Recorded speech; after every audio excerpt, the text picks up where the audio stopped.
Phyllis, मैं सोच रही थी कि हमें किसी दिन हेयर सैलून जाना चाहिए। क्या ख्याल है? यानी मुझे लगता है तुम्हें एक नए हेयर कट की जरूरत है। तुम्हारा लुक चेंज कर देगा वो।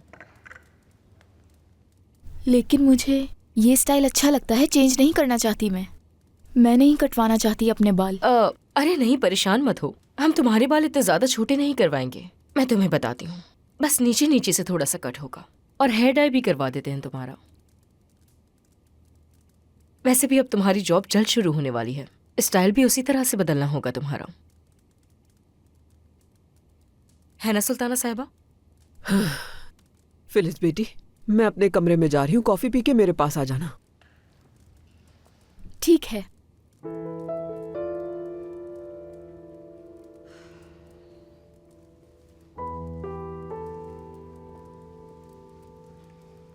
कोई बात नहीं, मुझे तो अब इस सब की आदत हो गई है।